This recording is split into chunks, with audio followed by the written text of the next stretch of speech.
I work for the Talitha Project, which is NGOs for young women ages 10 to 25. And I think Josephine has summed up the definition of peace and human security, so I'm not going to go into that. I'm just going to go straight to what I have been doing in Tonga as a human rights activist, human security, and also passionate for women and peace and security. I'm going to talk about 3 issues very quickly, and one of them, as you all know, is CEDAW. It's a very heated topic right now in Tonga, and my role in trying to push CEDAW to help the government to ratify it and not to give up is we have been on the media, mainstreaming media with 4 other women. Lebolo Dansiva, she's Triple RT and SBC focal point of Agulembel Iliki from Women's Crisis Center, and Sipola Halafi, she's a woman candidate from last year's election, and Dr. Reverend Unatiatata, she's a pastor from Wesleyan Church. So we've been hated by some people and liked by some people. And I've been driving around for the last few weeks, and I put up my window, and I'm scared someone might throw a rock through my window, because the things that I say on TV, it's really touch the people's heart, because I wanted to touch the to make sure that if we're going to make an impact, is to touch their heart and their mind. To for example, I said every time we have a TV radio program and radio program, and I said to the people, why are you so afraid of ratifying CEDAW? This is only a convention, it's a tool, because there's a lot of misconception by the church leaders. They think CEDAW is a gateway to legalize abortion and same-sex marriage, and also for the women to access to land and inheritance rights. And I said, why is there so much fear in Tonga? The CEDAW does not even say those things. And I say, why are you making an uproar on CEDAW when it's a good thing? Why didn't you make an uproar when our Ashika ferry sank in 2009?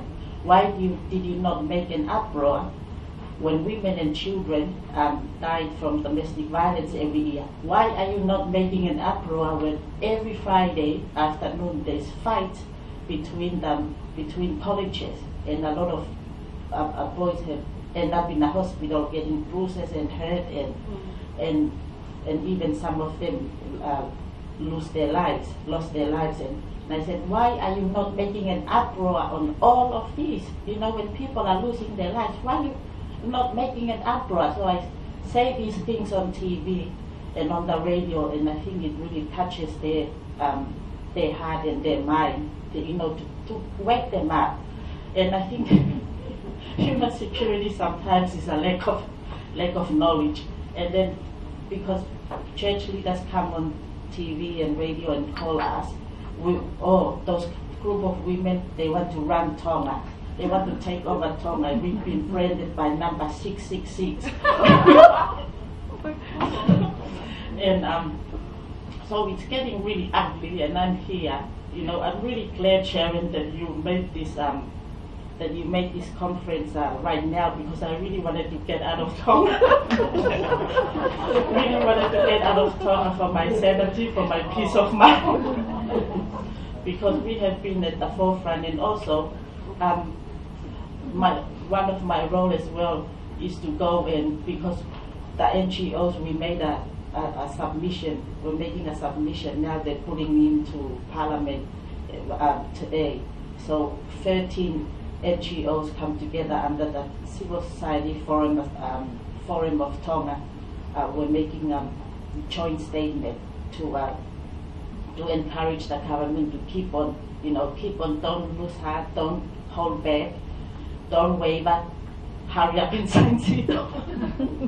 and also we needed some MPs to sign our petition. So in the last 2 weekends, me and this other woman, Sipola Harafiri, the woman candidate, we've been going to about 4 MPs and asked them to sign it, and 3 of them said no.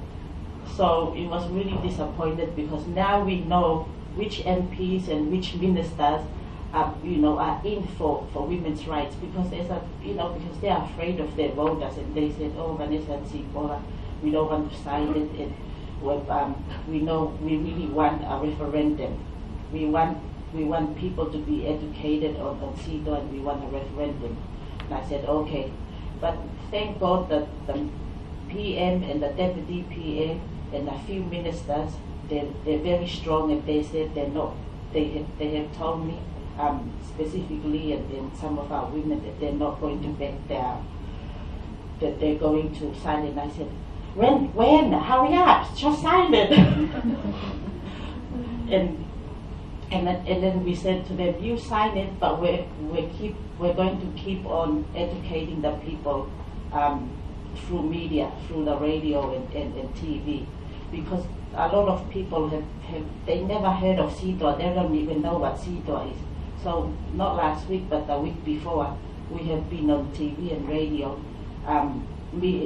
me and often these 2 other women, explaining what CEDAW is. So a lot of listeners rang in, and they said, oh, thank you. Now I understand what CEDAW is. And I was going to march. Oh, what a waste of time. Like we've been brainwashed. So they've been brainwashed by the church leaders, not all the church leaders, by some of the church leaders, but and this group of people that have supported the previous government, not the last government, the previous government of Dr. Felix Sevele's government. So it's a political movement as well against this government, and it's also a religious war. So I said this is a religious war, political war, and lack of knowledge war. And I said, I really believe that our people are scared of information, because the truth demands a response. And this means that we have to give up ignorance to apply wisdom. So I asked the people, please, don't go along with what your church leaders are.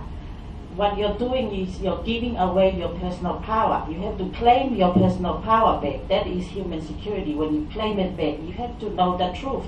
The truth is you come and pick up a copy of CEDAW and read it for yourself before you make a decision.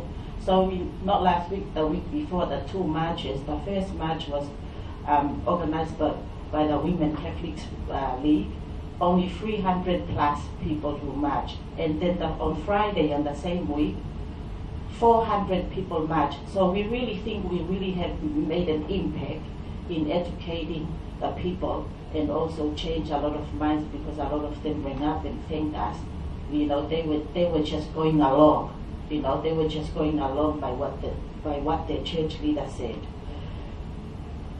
And and also Sharon, national and gender development national committee. I have asked them to please insert. We're in the middle of drafting up the policy, and I have asked them to insert the peace and human security in our policy. And I think that's all. And right now we're pushing for corporal punishment, because Tonga remains in a group of 39 countries that still retain corporal punishment as of children as a legal sanction for a crime which they ignore not every year, every 3 years, by the UPR, Universal Periodic Review, to abolish this law. So we're just trying to get over this CEDAW, and we're pushing for the corporal punishment to abolish that law. And so my time is up or not?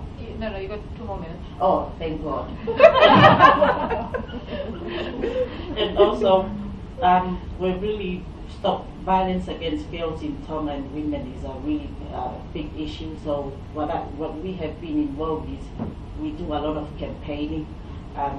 We stop violence against girls, and we have now saw that the school fight, it has been decreased in the last few weeks, and I think of our awareness along with Women's Crisis Center.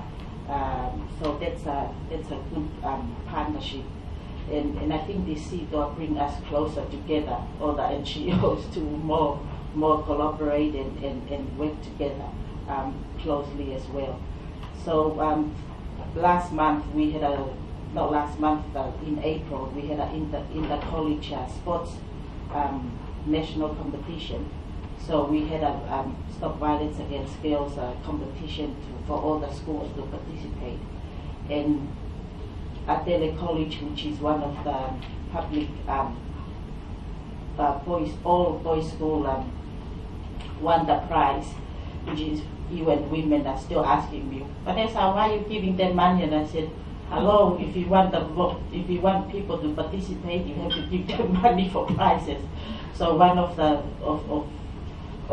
boys, they won the first prize. They came up with this slang, there's no excuse for abuse, and they said, brother, lead the way in steering, hurting women and girls is the curse you're bearing. And so this school really made an impact, and we're documenting that, and all of them knew by heart the poem, and they all